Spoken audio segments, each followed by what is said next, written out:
ನಮಸ್ತೆ ಸ್ನೇಹಿತರೆ, ಈ ಚಿತ್ರದಲ್ಲಿ ಕಾಣ್ತಿರೋದು ಮಾಗನಿ ಬೇರು. ಇದನ್ನು ಗದ್ದೆಗಳ ಹಾಳಿ ಪಟ್ಟೆ ಮೇಲೆ ಹಾಕಿರ್ತಾರೆ, ಸಸಿ ಹಚ್ಚಿರ್ತಾರೆ. ಅದು ಒಳಗಡೆ ಈ ರೀತಿಯಾಗಿ ಬೇರುಗಳನ್ನು ಬಿಟ್ಕೊಂಡಿರುತ್ತೆ. ಈಗ ಡಿಸೆಂಬರ್ ತಿಂಗಳಲ್ಲಿ ಇವುಗಳನ್ನು ತೆಗೆದು ಮಾರ್ತಾರೆ, ಕೆಲವೊಬ್ಬರು ತಾವೇ ಬಳಸ್ತಾರೆ. ಇದು ಮುಖ್ಯವಾಗಿ ಇದಕ್ಕೆ ಯಾವುದೇ ಸ್ವಾದ ಇರೋದಿಲ್ಲ, ಹುಳಿ ಕಹಿ ಸಿಹಿ ಅಂತ ಯಾವುದೇ ರೀತಿ ಸ್ವಾದ ಇಲ್ಲದೆ ಇರುವಂಥ ಬೇರು ಇದು. ಇದನ್ನು ಒಂದೊಂದನ್ನಾಗಿ ಬಿಡಿಸಿ ಮನೆಗೆ ತಂದಾಗ ಹೀಗಿರುತ್ತೆ. ಇದು ತುಂಬ ದುಬಾರಿ ಕೂಡ ಹೌದು. 150 100 ಹೀಗೆ ಕೆಜಿ ಕೊಡ್ತಾರೆ. ಮತ್ತು ಉಪ್ಪಿನಕಾಯಿ ಅಂತೂ ಇನ್ನೂ ದುಬಾರಿ ಇದೆ. ಆದರೆ ಉಪ್ಪಿನಕಾಯಿ ಹಾಕಿನೇ ಇದಕ್ಕೊಂದು ಹೊಸ ರುಚಿ ಬರುತ್ತೆ. ಆದರೆ ಈ ಬೇರಿಗೆ ಯಾವುದೇ ರೀತಿ ಸ್ವಾದ ಇರೋದಿಲ್ಲ. ಇದನ್ನು ನೀರಲ್ಲಿ 5-6 ಗಂಟೆ ಇಡಬೇಕು, ಇಲ್ಲ 1 ದಿನ ಇಡಬಹುದು. ಆನಂತರ ಇದು ನೀರಲ್ಲಿ ನೆನೆದು ಆನಂತರ ಏನಾಗುತ್ತೆ, ಅದಕ್ಕೆ ಅಂಟಿರುವಂಥ ಮಣ್ಣು ಹಾಗೂ ಸಿಪ್ಪೆ ಇದೆಲ್ಲ ಅದೊಂದು ಸ್ವಲ್ಪ ಸಡ್ಲಾಗುತ್ತೆ. ಸಡ್ಲಾಗಿಂದ ಅವುಗಳನ್ನು ಮತ್ತೆ ತೆಗೆದು ಸ್ವಚ್ಛ ನೀರಲ್ಲಿ ಇಟ್ಟು ಆನಂತರ ಅದನ್ನು ಒಂದು ಸ್ಪೂನು ಅಥವಾ ಒಂದು ಚಾಕು ಇರುತ್ತಲ್ಲ, ಅದನ್ನು ನಾವು ತಗೊಂಡು ಅದನ್ನು ಕ್ಲೀನ್ ಮಾಡಬೇಕು. ಈ ಥರ ಕ್ಲೀನ್ ಮಾಡಿ ಅವನ್ನ ಸ್ವಚ್ಛ ಶುದ್ಧವಾಗಿರುವಂಥ ಕಾಟನ್ ಬಟ್ಟೆಯಲ್ಲಿ ಆ ನೀರಲ್ಲಿ ಇರೋದ್ರಿಂದ ಅವನ್ನ ತೆಗೆದಾಗ ಹಸಿರುತ್ತೆ. ಆ ನೀರಿನ ಎಲ್ಲ ಇದು ಅಂಶ ಹೋಗಬೇಕಂತ ಆ ರೀತಿ ಸರಿಯಾಗಿ ಒರೆಸ್ಕೊಂಡು ಇಟ್ಕೋಬೇಕು. ನೀರೆಲ್ಲ ಹೋಗೋ ಥರ ಇಟ್ಕೊಂಡು ನಮಗೆ ಯಾವ ಥರ ಬೇಕೋ ಆ ಶೇಪಲ್ಲಿ ನಾವು ಕಟ್ ಮಾಡ್ಕೋಬೇಕು. ರೌಂಡಾಗಿ ಉದ್ದಾಗಿ ಯಾವ ಥರ ಬೇಕೋ ಆ ಥರ ಅದನ್ನು ನಾವು ಕಟ್ ಮಾಡ್ಕೋಬೇಕು. ಇಲ್ಲಿ ನೋಡಿ, ನಾನು ಈ ಥರ ಕಟ್ ಮಾಡ್ತಾಯಿದ್ದೀನಿ. ಉದ್ದುದ್ದಾಗಿ ಚಿಕ್ಕದಾಗಿರುವಂಥ ಹೋಳುಗಳನ್ನು ಮಾಡ್ತಾಯಿದ್ದೀನಿ.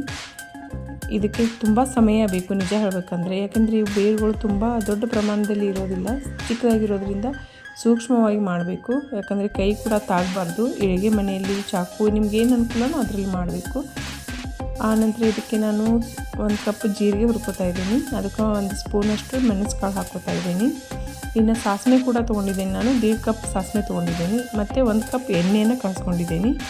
ಈಗ ಇವನ್ನ ಹುರ್ಕೊಂಡು ಪೌಡ್ರ್ ಮಾಡ್ಕೋಬೇಕು. ಯಾಕಂದರೆ ಉಪ್ಪಿನಕಾಯಿ ಬೇಕಾಗಿರೋ ಮಸಾಲೆಗಳಲ್ಲಿ ಮೊದಲು ಸಾಸಿವೆ, ಅದನ್ನು ಪೌಡ್ರ್ ಮಾಡ್ಕೋಬೇಕು.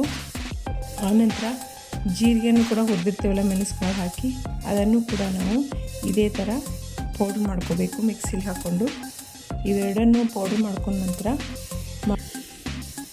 1 ಬಟ್ಲ ಬೆಳ್ಳುಳ್ಳಿ ಹೆಸರನ್ನು ಪೇಸ್ಟ್ ಮಾಡ್ಕೋಬೇಕು. ಅದನ್ನು ಪೇಸ್ಟ್ ಮಾಡಿಕೊಂಡು ಅದರಲ್ಲಿರೋ ಸ್ವಲ್ಪ ತೊಗೊಂಡು ನೀವು ಯಾವ ಡಬ್ಬದಲ್ಲಿ ಹಾಕ್ತಿರಲ್ಲ ಆ ಡಬ್ಬಾಗೆ ಈ ಬೆಳ್ಳುಳ್ಳಿ ಪೇಸ್ಟನ್ನು ಸ್ವಲ್ಪ ಒರೆಸ್ಕೋಬೇಕು. ನಾನು ಹಿಂದೆ ಕೂಡ ಉಪ್ಪಿನಕಾಯಿ ಹಾಕುವಾಗ ಇದೇ ವಿಧಾನ ಹೇಳಿದ್ದೆ, ಯಾಕನ್ನೋದು ಕಾರಣ ಕೂಡ ಅಲ್ಲಿ ಹೇಳಿದ್ದೀನಿ. ಇನ್ನು ನಾವು ಅದಕ್ಕೆ 1-4-5 ಲಿಂಬೆಯನ್ನು ಹೆಂಚಿಟ್ಕೊಂಡಿದ್ದೀನಿ. ಈಗ ಮಸಾಲ ಮಿಕ್ಸ್ ಮಾಡ್ಕೋ ಸಮಯ ಮೊದಲಿಗೆ 1 ಬಟ್ಲ ಸಾಸಿವೆ ಪೌಡರು, ಆಮೇಲೆ 1 ಬಟ್ಲ ಉಪ್ಪು, ಆಮೇಲೆ ಅರ್ಧ ಬಟ್ಲ ಜೀರಿಗೆ ಆಮೇಲೆ ಪೌಡ್ರು, ಆನಂತರ ಖಾರದ ಪುಡಿ 1 ಬಟ್ಲ. ಇದೆಲ್ಲವನ್ನು ಕಲಿಸ್ಬೇಕು ಚೆನ್ನಾಗಿ. ಅದನ್ನು ಮುಂಚೆನೇ ನಾವು ಕಲಿಸ್ಕೊಂಡ್ರೆ ಒಂದು ಸೈಡ್ ಉಪ್ಪು ಖಾರ ಬೇರೆ ಆಗಿರಲಿ ಎಲ್ಲವೂ ಸರಿಯಾಗಿ ಮಿಶ್ರಣ ಆಗುತ್ತೆ. ಹಾಗೆ 1 ಸ್ಪೂನು ಅರಿಶಿಣದ ಪುಡಿನೂ ಕೂಡ ಹಾಕೋತಾ ಇದ್ದೀನಿ. ಇವೆಲ್ಲವನ್ನು ಸರಿಯಾದ ರೀತಿಯಲ್ಲಿ ಕೂಡಿಸ್ಬೇಕು. ಮಿಶ್ರಣ ಮುಂಚೆನೇ ಚೆನ್ನಾಗಿ ಮಾಡಿಕೊಂಡ್ರೆ ಪ್ರತಿಯೊಂದು ಅಂಶವು ಉಪ್ಪಿನಕಾಯಿ ಒಳಗೆ ಸರಿಯಾಗಿಯೇ ಸೇರ್ಕೊಳ್ಳುತ್ತೆ. ಅದಕ್ಕೇ ಮೊದಲೇ ಅದನ್ನು ಮಿಶ್ರಣ ಮಾಡ್ಕೊತಾ ಇದ್ದೀನಿ. ಇನ್ನು ಆ ಮಿಶ್ರಣ ಮಾಡ್ಕೊಂಡಿರೋ ಮಸಾಲೆಯನ್ನು ಸ್ವಲ್ಪ 1 ಕಪ್ನಷ್ಟು ಎತ್ತಿಟ್ಕೋಬೇಕು. ಹೆಚ್ಚಿಗೆ ಆಗಲಿ ಕಡಿಮೆ ಆಗಲಿ ಮತ್ತು ನಮಗೆ ಸ್ವಲ್ಪ ಹಾಕಲಿಕ್ಕೆ ಅಂತ ಬೇಕಾಗುತ್ತೆ, ಅದಕ್ಕೆ ಎತ್ತಿಟ್ಕೋಬೇಕು. ಈಗ ನಾವೇನು ಮಾಡಬೇಕು, ಏನು ಹೋಳುಗಳನ್ನು ಮಾಡಿ ಇಟ್ಟಿದ್ದೇವಲ್ಲ ಮಾಗನಿ ಬೇರು, ಅವುಗಳನ್ನು ಈ ಮಸಾಲೆಗೆ ಹಾಕ್ಕೊಂಡು ಅವನ್ನ ಅಷ್ಟೇ ಪೇಸ್ಟನ್ನು ಉಳಿದಿರುವಂಥ ಬೆಳ್ಳುಳ್ಳಿ ಪೇಸ್ಟನ್ನು ಕೂಡ ಈಗ ತೊಗೊಂಡು ಅದಕ್ಕೆ ಚೆನ್ನಾಗಿ ಸವರಿ ಒರೆಸ್ಕೋಬೇಕು. ಅವೆಲ್ಲದಕ್ಕೂ ಸೇರೋ ಹಾಗೆ ಕಲಿಸ್ಕೋಬೇಕು. ಆ ಪೇಸ್ಟು ಪ್ರತಿಯೊಂದು ಹೋಳಿಗೂ ಹತ್ತಬೇಕು. ಆ ಥರ ಚೆನ್ನಾಗಿ ಆ ಪೇಸ್ಟನ್ನು ಕಲಿಸ್ಕೊಂಡು ಕೆಳಗಡೆ ಇರುವಂತಹ ಮಸಾಲೆ ಮಿಶ್ರಣವನ್ನು ಕೂಡ ನಾವು ಚೆನ್ನಾಗಿ ಕಲಿಸ್ಕೊಂಡು ಆ ಪ್ರತಿಯೊಂದು ಮಾಗನಿ ಬೇರಿನ ಹೋಳುಗಳಿಗೂ ಅದು ಸೇರಿಕೊಂಡು ಅದು ಕಲರ್ ಮೇಲೆ ಗೊತ್ತಾಗುತ್ತೆ ಅದೆಲ್ಲ ಮಸಾಲ ಹತ್ಕೊಂಡಿದೆ ಇಲ್ಲೋ ಅನ್ನೋದು. ನೋಡಿ, ಹೀಗೆ ನಾನು ಕಲಿಸ್ತಾ ಇದ್ದೀನಿ ಹೇಗೆ ಪ್ರತಿಯೊಂದಕ್ಕೂ ಕ್ರಮೇಣವಾಗಿ ಅದು ಮಸಾಲ ಹೇಗೆ ಸೇರ್ತಾ ಇದೆ ನೋಡಿ. ಕಲಿಸ್ತಾ ಹಾಗೆ ಈ ಥರ ನೀವು ಕಲಿಸ್ತಾ ಹೋಗಬೇಕು. ನೋಡಿ, ಇದು ಇಲ್ಲ ಅಂದರೂ ಒಂದು 15 ಡೇಸಲ್ಲಿ ಇದು ಮಸಾಲೆ ಎಲ್ಲ ನೆನೆದು ತಿನ್ನಲಿಕ್ಕೆ ಅನುಕೂಲ ಆಗುತ್ತೆ, ತಯಾರಾಗಿಬಿಡುತ್ತೆ. ಇದು ಒಂದು 15 ದಿವಸ ನಂತರ ನೀವು ಅವನ ಉಪ್ಪಿನಕಾಯಿನ ತಿನ್ನಲಿಕ್ಕೆ ಶುರು ಮಾಡ್ಬೋದು. ಆದರೆ 2-3 ವರ್ಷ ಇಟ್ಟರೂ ಕೂಡ ಇದು ಕೆಡೋದಿಲ್ಲ. ಸರಿಯಾದ ವಿಧಾನದಲ್ಲಿ ಮಾಡಿದರೆ ಉಪ್ಪಿನಕಾಯಿ ಮಾತ್ರ ಇದು ಕೆಡೋದಿಲ್ಲ. ಇದನ್ನು ಕೂಡ 2-3 ವರ್ಷ ಇಟ್ಕೊಂಡು ತಿನ್ಬೋದು. ನೋಡಿ, ನಾವು ಮಾಡ್ತಿರೋದು ಕೇವಲ 1 kg. ತುಂಬ ಜನ 15 kg 20 kg ಮಾಡ್ತಾರೆ.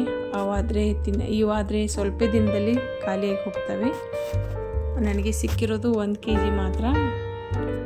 ನೋಡಿ, ಈಗ ಕಾಯಿಸಿ ಇಟ್ಟಿರುವಂಥ ಎಣ್ಣೆ, ಆರಿಸಿ ಇಟ್ಟಿರುವಂಥ ಅಡುಗೆ ಎಣ್ಣೆಯನ್ನು ಹಾಕ್ತಾಯಿದ್ದೀವಿ. ನೋಡಿ, ಅದು ಯಾಕೆ ಹಾಕಬೇಕು ಅಂದರೆ ಸ್ವಲ್ಪ ಕಲರ್ ಚೆನ್ನಾಗಿ ಬರಲಿ ಅಂತಲೂ ಹಾಕಬೇಕು, ಮತ್ತು ಸ್ವಲ್ಪ ರುಚಿ ಕೊಡುತ್ತೆ ಎಣ್ಣೆ ಹಾಕಿದರೆ ಅನ್ನೋಗೋಸ್ಕರನೂ ಹಾಕಬೇಕು.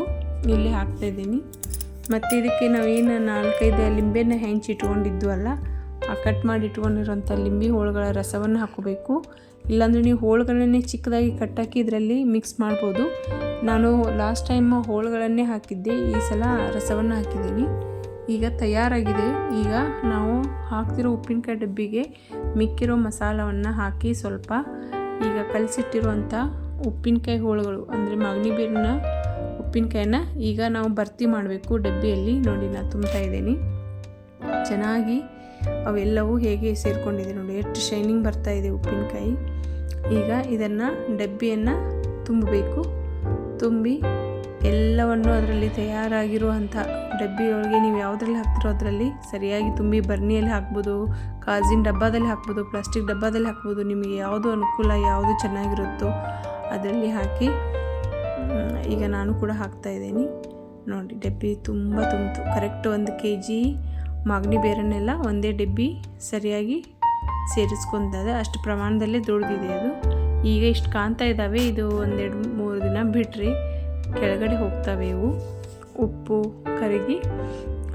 ಈಗ ಮಿಕ್ಕಿರೋಂಥ ಮಸಾಲನ್ನು ಕೂಡ ಮೇಲ್ಗಡೆ ಹಾಕಿ, ಆನಂತರ ಅದಕ್ಕೆ ನೀವು ಏನು ಬೆಳ್ಳುಳ್ಳಿ ಪೇಸ್ಟ್ ಒಂದು ಸ್ವಲ್ಪ ಮಿಕ್ಕಿತ್ತು ಅದನ್ನು ಕೂಡ ಹಾಕ್ತಾಯಿದ್ದೀನಿ. ಇದೆ ಹಾಕಲೇಬೇಕಂತೇನಿಲ್ಲ, ನಾನು ಮಿಕ್ಕಿದೆ ಅನ್ನೋಗೋಸ್ಕರ ಹಾಕ್ತಾಯಿದ್ದೀನಿ. ಎಷ್ಟು ಮಸಾಲೆ ಇರುತ್ತೋ ಅಷ್ಟು ಚೆನ್ನಾಗಿರುತ್ತೆ, ಏನು ಕೆಡೋದಿಲ್ಲ. ಉಪ್ಪಿನಕಾಯಿ ಇನ್ನೂ ಹೆಚ್ಚು ದಿನ ತಳಕಿ ಬರುತ್ತೆ ಹೊರತು ಮಸಾಲೆ ಹೆಚ್ಚಾದರೆ ಏನೂ ಪ್ರಾಬ್ಲಮ್ ಇಲ್ಲ.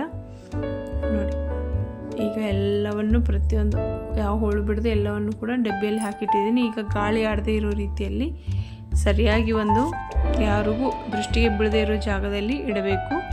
ನಾ ಇಟ್ಟು ಈಗ ಮತ್ತೆ 2 ದಿನ ಬಿಟ್ಟು ತೆಗೆದಿದ್ದೀನಿ. ನೋಡಿ ಹೇಗಾಗಿದೆ, ಪೂರ್ತಿ ಕೆಳಗಡೆ ಹೋಗಿದ್ದಾವೆ ಉಪ್ಪಿನಕಾಯಿ.